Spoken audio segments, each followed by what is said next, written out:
വികസനമേറെ എത്താത്ത സാധാരണക്കാരായ ജനങ്ങൾ അധിവസിക്കുന്ന ഗ്രാമമാണ് പരപ്പനങ്ങാടിക്ക് സമീപമുള്ള ഉള്ളണം. വർഷങ്ങളായി പ്രവർത്തനരഹിതമായിരുന്ന ഇവിടുത്തെ മത്സ്യബന്ധന വകുപ്പിന് കീഴിലുള്ള ഫാമാണ് അലങ്കാര മത്സ്യ വിപണി പിടിക്കാനുള്ള കേരളത്തിന്റെ ശ്രമങ്ങൾക്ക് പ്രതലമാകുന്നത്.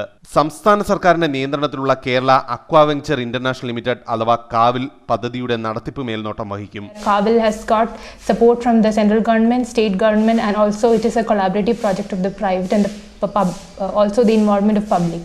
So it can reach to the development of all different aspects of the country.